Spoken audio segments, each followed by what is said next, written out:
Bom dia, boa tarde, boa noite. Vamos gravar mais um vídeo na sequência da playlist do Fórum de Davos, da Agenda 2030 da ONU, e que parece ter uma relação. Não vamos afirmar que tem, tá bom? Estamos aqui apenas fazendo a suposição que poderia ter. Vocês decidirão. Esse livro é considerado hoje o livro mais desvalorizado, desqualificado do mundo. Os protocolos do Sábio de Sião. Vamos ler nosso texto, mas antes, vamos pedir a vocês que deem um like, né? Visualizem. Vocês parecem que não estão muito interessados nessa série. Gente, é o futuro da humanidade que está em jogo, viu? O Fórum de Davos e a Agenda 2030 da ONU é para quem decidir o futuro de todo o planeta que nós habitamos. Então, leiam com atenção. Se toquem, né? Não usem o cérebro só para separar as orelhas. Também queremos avisar que existe 2 livros atualmente na nossa plataforma do Hotmart, que é a jornada arquetípica, uma jornada interior, uma iniciação completa, para a gente uma carta do tarô, e agora, a pedido, fizemos a complementação, que é o tarô divinatório, né? O link para ambos os livros está abaixo da propaganda que nós colocaremos aqui, ou seja, da apresentação dos ditos livros que nós colocamos aqui inseridos. Meu técnico vai fazer isso. Abaixo tem o link para que você vá até lá e faça os procedimentos que a plataforma exige. É muito fácil. O tarô divinatório está a um preço extremamente acessível.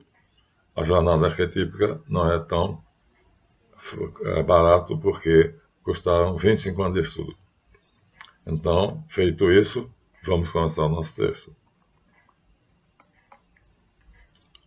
Como nós dizíamos, o título do nosso vídeo é Os protocolos do Sábio de Sião são falsos?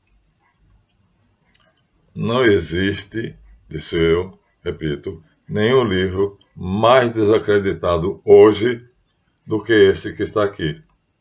Os protocolos do Sábio de Sião. Não existe outro.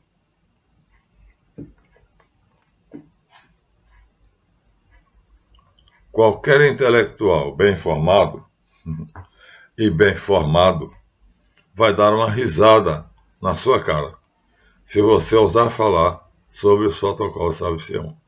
Foi o caso do professor Olavo de Carvalho, uma pessoa de grande erudição, né, um filósofo renomado, que conquistou a posição de ser diretor do Centro Interamericano de Filosofia.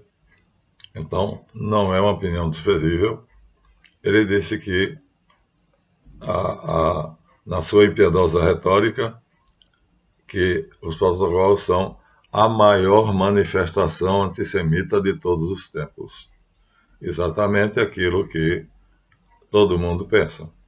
Então, a opinião do Olavo de Carvalho, que nós temos prós e contras, nesse caso, é desfavorável aos protocolos, considerando uma falsificação literária para apenas promover o antissemitismo.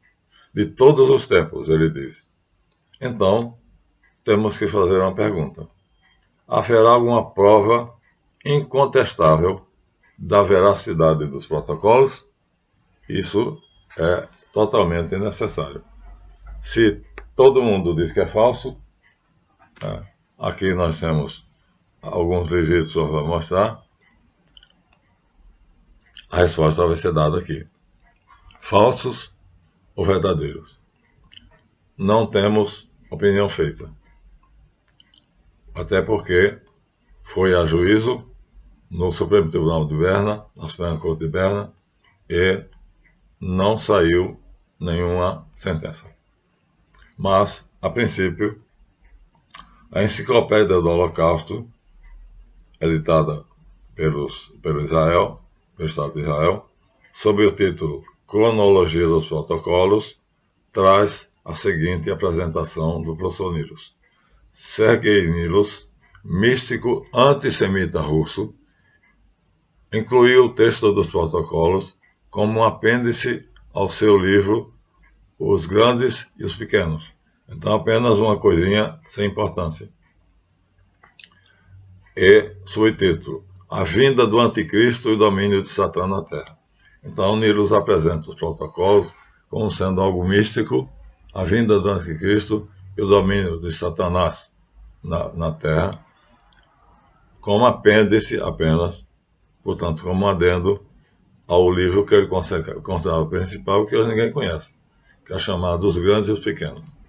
Bom, em 1917, ou seja, 3 anos depois de começada a Primeira Guerra Mundial, o professor Nilus publicou 4 edições separadas dos protocolos. Então ele reconheceu que os protocolos não eram pouca coisa, porque depois de fazer ele com um simples apêndice, um anexo de uma obra que depois não foi valorizada, ele publica em 1917, a guerra começou em 1914, a primeira. Então ele faz, neste ano, 3 anos depois de começar a guerra, 4 edições dos protocolos. 4 em separado. Portanto, como a enciclopédia judaica do Estado Sionista de Israel, que tem uma aparência lindíssima, né? A apresentação da obra é muito, muito bonita. E tem um capítulo chamado Cronologia dos Protocolos. É precisa. E é indene. É completamente, vamos dizer assim, não toma partido. Apenas apresenta a cronologia. Quando foi feito, quando foi achado, como foi publicado, quantas vezes, etc.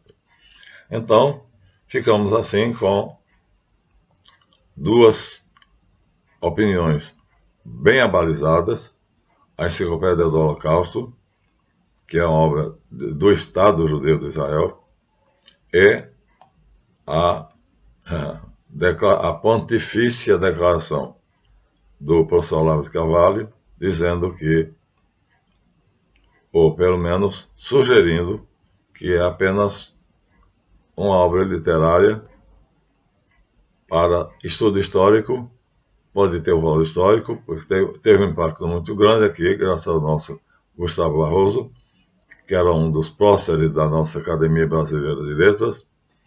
E então vai ficar a seguinte pergunta, que é exigível a essa altura dos acontecimentos: quem foi de fato o professor Sergei Nilus? É o que o Olavo de Carvalho diz? É o que a Enciclopédia do Holocausto diz? Ou não? Vamos ver. Segundo sua própria biografia, Sergei Nilus, então não é Sergei, é Sergiei, foi conselheiro do czar russo Nicolau II, que morreu de maneira trágica, e ele publicou o livro O Grande e o Pequeno, como conselheiro do czar Nicolau II. Não vou nem dizer aqui de que maneira ele morreu, porque foi algo assim tétrico, né, terrível, tremendo, em praça pública. E quando ele publica o livro O Grande e o Pequeno, que não se conhece, ele faz referência a agora já mudou, um documento secreto que ele chama os Protocolos do Sábio de Sião. E esse livro foi publicado, como eu disse, em 1917, em 4 edições. Agora já mudou. O professor Nilus já mudou. Agora não é mais apenas um apêndice ao seu livro Grande e Pequeno. Agora é um documento secreto, e quem vai financiar é a Polícia Secreta Russa, a Ucrânia, na época, né?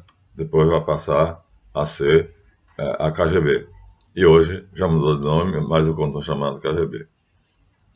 Então aí está da biografia, tirada da biografia do professor Nilos, o que nos interessa. Agora vem a pergunta: como é que os protocolos caíram nas mãos do professor Nilos? Como é que esse livro foi parar na mão dele? Isso é indispensável saber.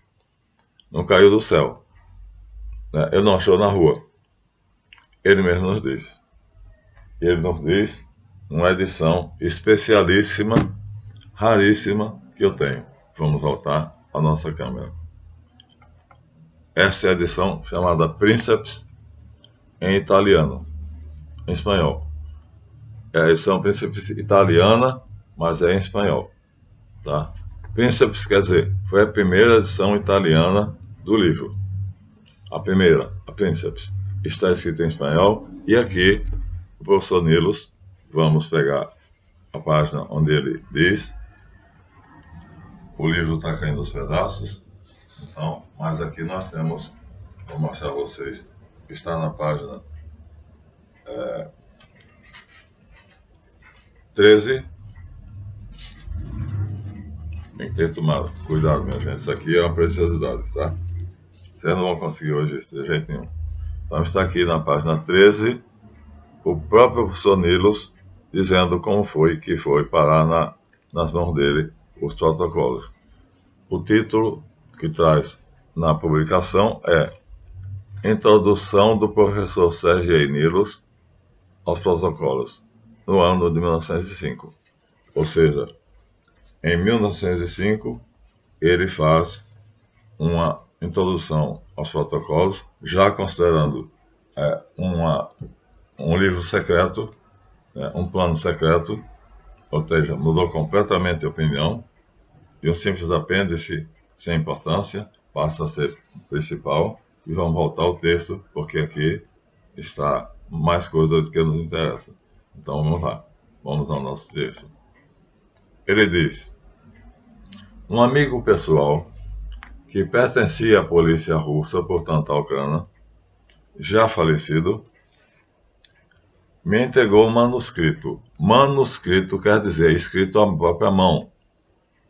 Então alguém estava ouvindo uma conferência, é a conclusão a que ele chega, e enquanto via essa conferência, ele copiava em folhas, à mão, o que estava sendo dito na conferência. Esta é a síntese mais correta dos protocolos. Então, é um manuscrito que foi feito em 1901, foi datado, tem a data, e tem a assinatura de várias pessoas, que também foram constatadas serem verdadeiras. Além do mais, o livro está no Museu Britânico. Isso diremos no próximo vídeo.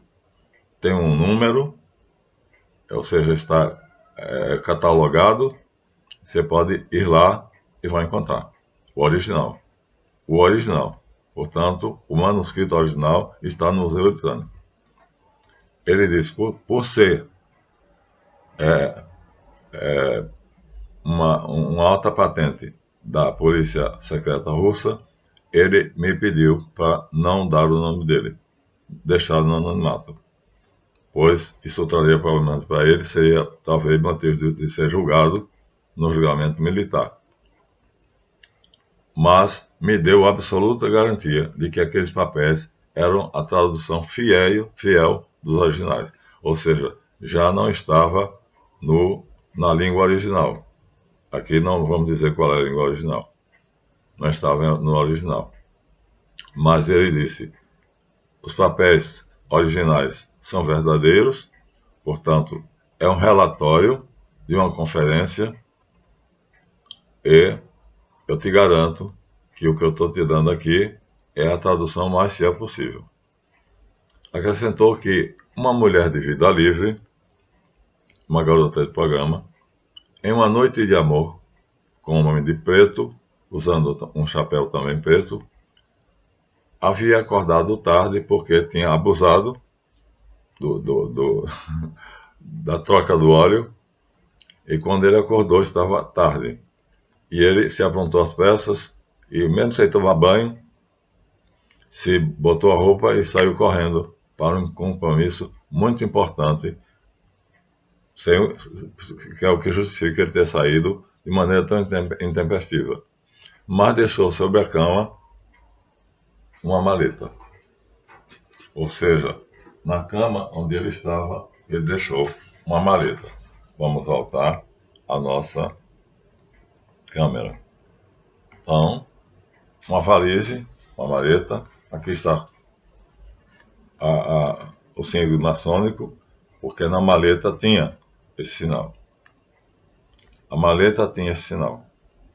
Então nós chegamos aqui uma coisa semelhante e ela, então, pensando que naquela maleta ele tinha algo valioso, dólares ou francos ou sei lá, né? Qualquer tipo de moeda ou seja lá o que for, mas que fosse coisa de valor, ela abriu a maleta e, para surpresa dela, o que havia dentro da maleta era apenas alguns papéis. Nada mais do que isso. Ou seja, o que tinha dentro da maleta para ela não tinha nenhuma importância.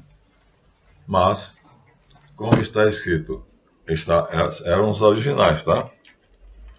Então não vou dizer que língua estava, apenas vocês suponhamos que a língua original era algo tão incomum que ela decidiu levar a um antigo professor de sociologia dela.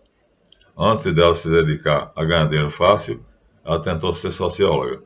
E aí, ela tirou os papéis da maleta e foi levar para ele. Levou. O que é que aconteceu? Vamos ler o texto de novo.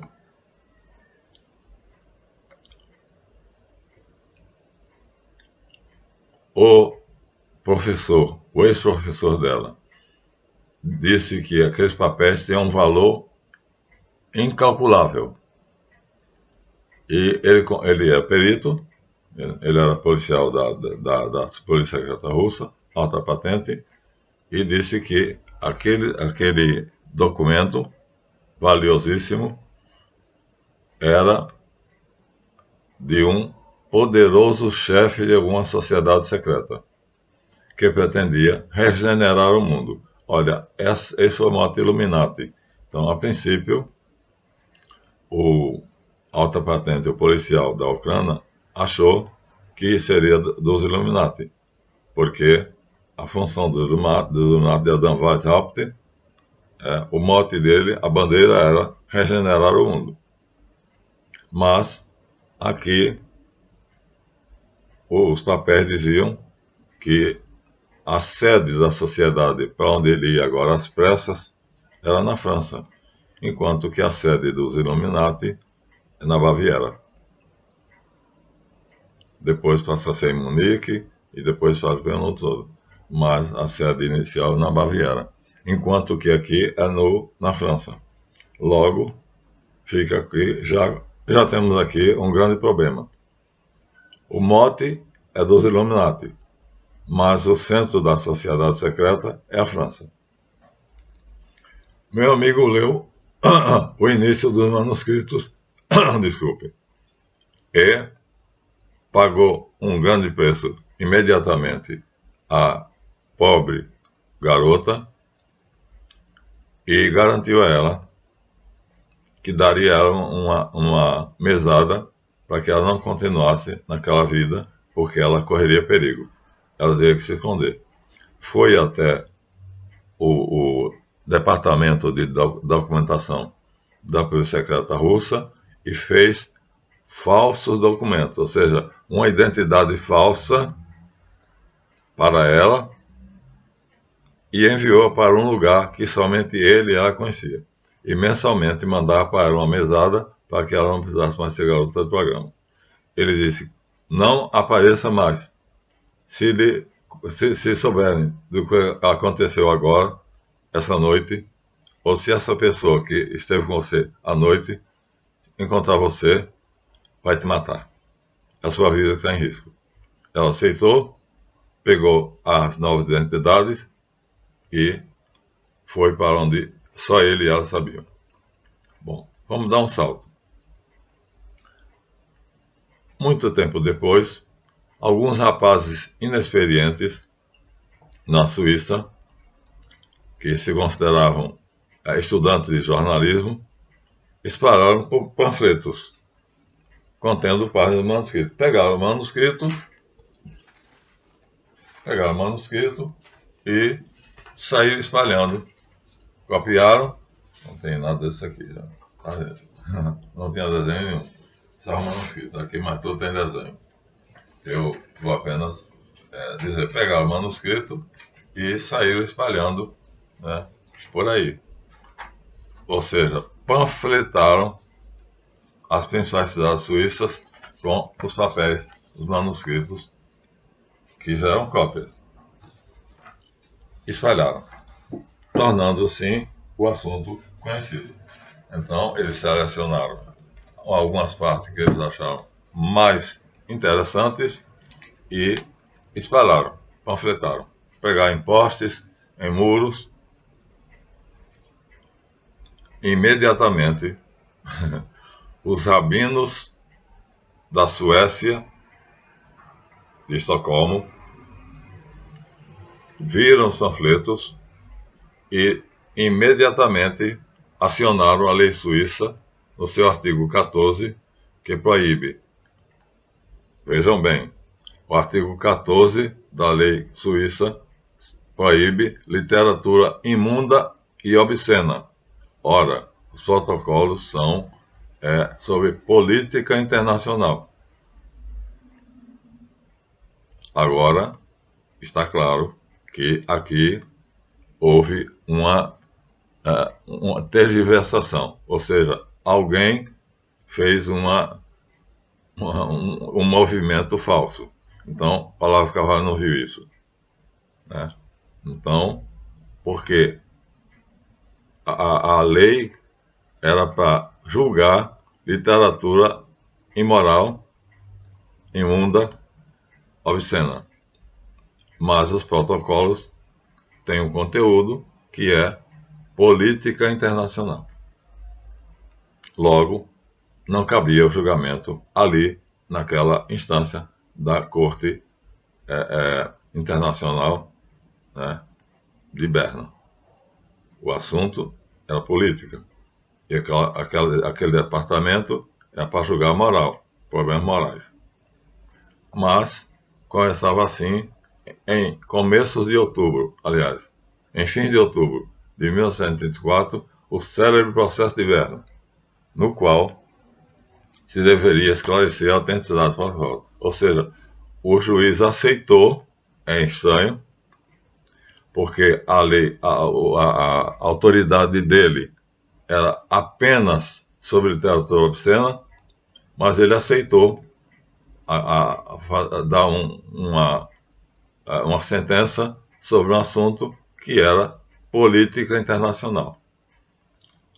E assim, tendo aceito, começou em fim de outubro de 1934 o célebre processo de Berna, que aqui nessa edição está inteirinho. Na terceira parte do livro, vamos voltar. Opa, sumiu. Vamos voltar a câmera.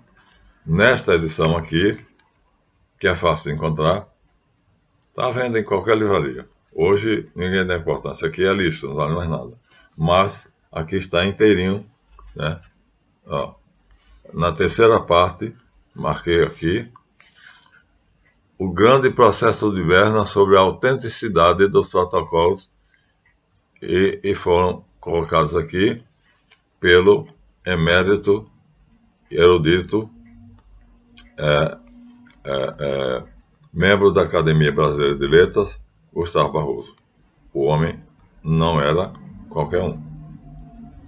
Escreveu História Secreta do Brasil, escreveu outros livros, enfatizando a exploração do Brasil pelos países estrangeiros. Olha bem, o juiz aceitou.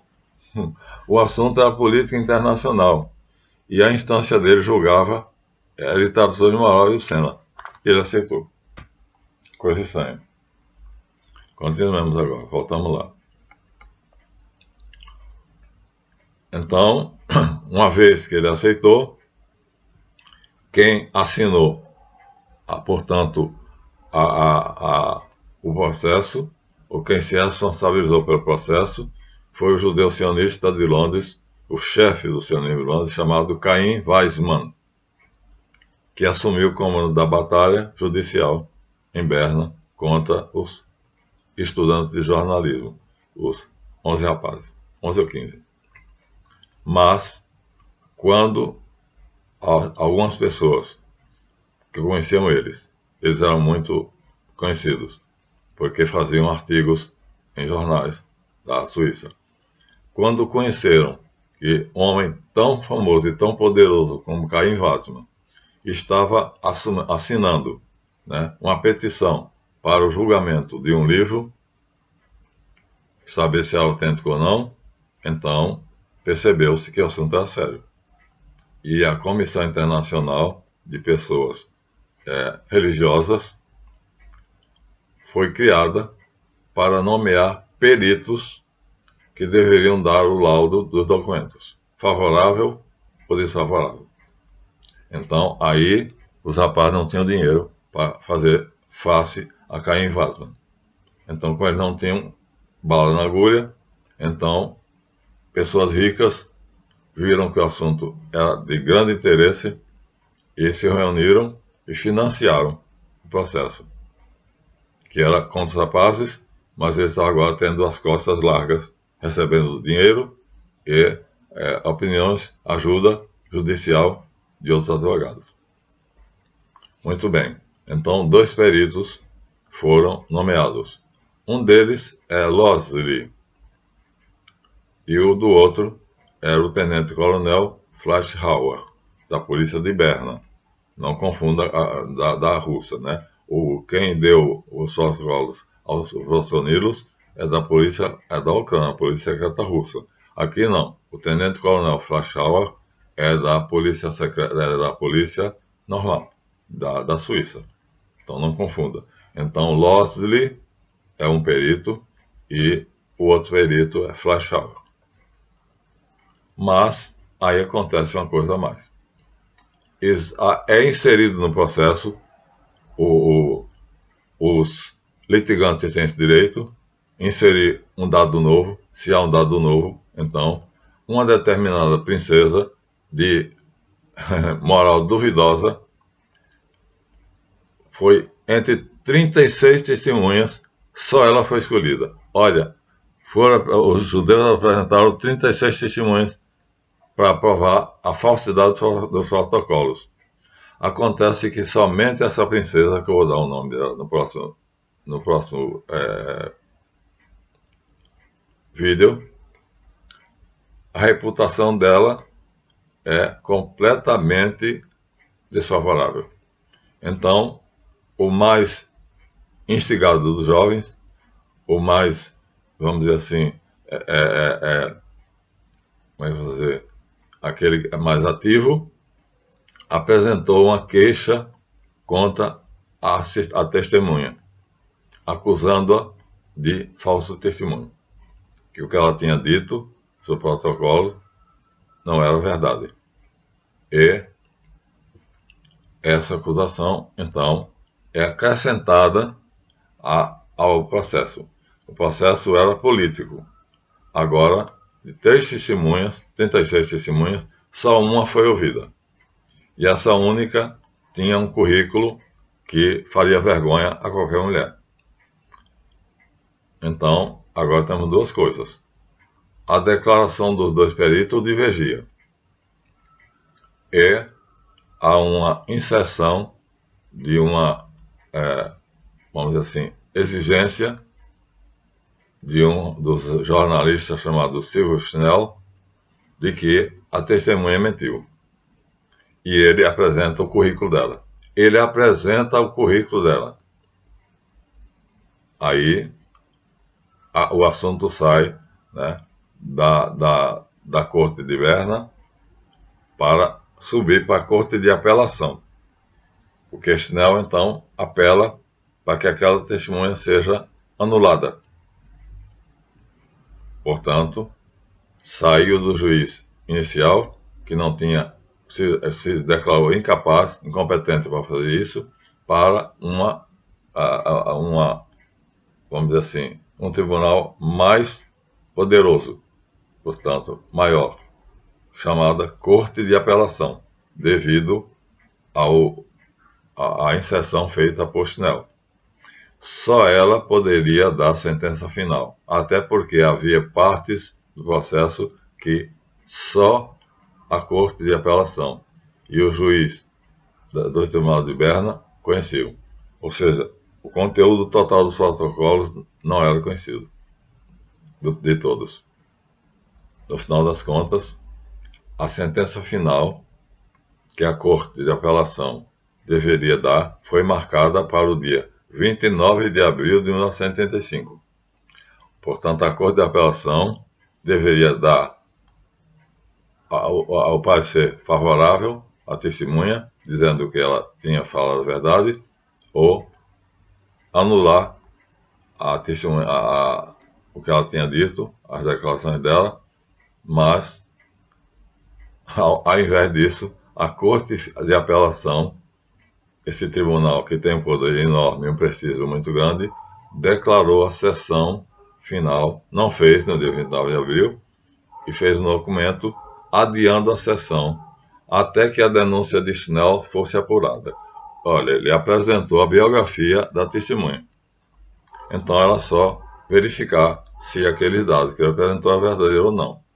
Incompreensivelmente, desde 29 de abril de 1985 até hoje, julho de 2024, não foi apurada se aquela mulher, que já morreu, né, de 35 até 2024, né, 2024 a 1985, 900 para 2000, já são 100 anos. Então, vai dar cerca de 100 anos. Mas, incompreensivelmente, a decisão adiada pela Corte de Apelação não foi, até hoje, julgada, apurada. Ou seja, a testemunha supostamente falsa, segundo o Chinel, que deu os dados biográficos dela, portanto, deu um currículo dela, não julgou, não deu sentença até hoje, dia 4 de julho de 2024. É preciso sabermos por quê. É o que faremos no próximo vídeo. Não se esqueça, então, se não der o seu like até agora, é importante, minha gente. Não basta visualizar, tem que dizer que gostou, né? Tem que botar o dedinho lá, dizendo o joinha, gostei. E não se esqueça de doação com 2 livros na plataforma Hotmart.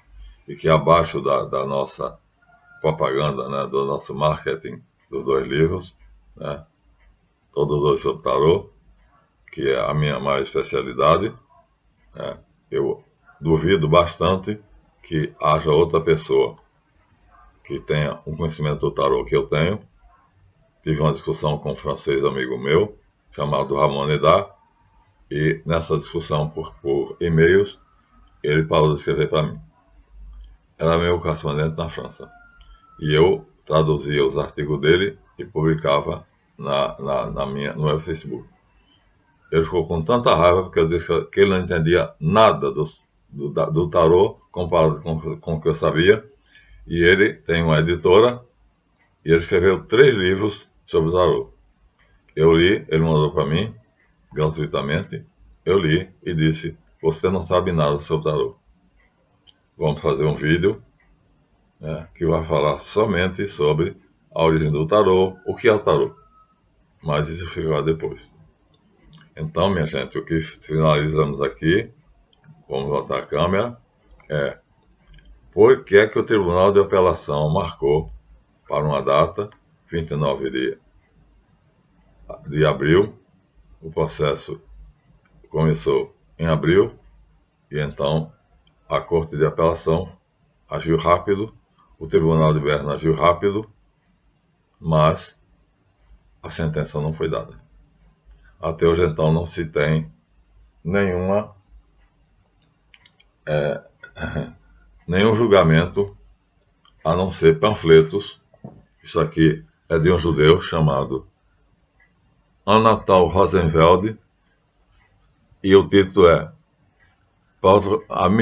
Uma Mistificação Literária, o sua concepção. Ou seja, a editora Elos publica, sob os auspícios de um judeu chamado Anatol Rosenfeld, uma obra pequenininha, você lerá depois do almoço, fazer a gestão, garantindo que os protocolos são uma mistificação literária, portanto falsos. Além desse, nós temos aqui a Gazeta Maçônica, por isso que eu disse que é importante a nossa maleta. Vou mostrar para vocês. Porque olha aqui, ó. Na maleta tinha esse selo. Então, não é à toa que aqui a Gazeta Maçônica, então havia uma ligação entre a maçonaria francesa e o Tribunal de Berna e o processo de Berna. Aqui nós temos a utopia do Império Mundial, porque o que os protocolos dizem em redondo, não vou ler nenhum artigo, vai ser censurado, quem quiser compre e leia, mas aqui, então, a Gazeta Maçônica diz que não é possível que uma pessoa, um homem, né, nós sabemos que o líder da Alemanha na Segunda Guerra Mundial queria o Império Mundial, nós sabemos que Roma teve o Império Mundial, mas ele aqui, curiosamente, ignorando tudo isso, diz que é uma utopia querer o Império Mundial. E nós sabemos que hoje, né, os Estados Unidos tinha o Império Mundial, agora está avançando. Não sabemos exatamente para onde vai. Se vai continuar sendo o governo monocrático ou uma pluralidade de forças, né? Portanto, de pontos. Então, deixar de ser apenas um mundo unipolar para ser um mundo multipolar. Essas são as palavras que definem o estado atual, e as guerras todas são nesse sentido. Tá? Então, o mundo unipolar é o que nós tivemos. O Império Russo, que Ramon de Aron, brincando, disse que chamou os Estados Unidos de República Imperial. Ora, ou é Império ou é República. E ele escreveu um livro belíssimo que fala sobre isso. Portanto, ele faz uma brincadeira séria, dizendo que não se sabe o que os Estados Unidos é. Se é uma república, então não pode ser um império. A Gazeta Maçônica, então, está agora ligada ao processo de Berna. É curioso. Então, mais do que nunca, aos 38 minutos, vamos encerrar, dizendo que é preciso saber por que não foi dada, não só não foi dada a sentença pela Corte de Apelação, como rolam livros e mais livros desacreditando os protocolos. Sempre desacreditando. Finalmente, os judeus achavam que seria melhor esquecer o assunto. Ao invés de combater, ao combater faziam propaganda, botavam o livro em evidência, eles silenciavam. Então hoje não se fala, mas eu vou falar. Não sei se vai passar. Então, vamos em frente. Teremos um segundo vídeo, onde haverá detalhes curiosíssimos.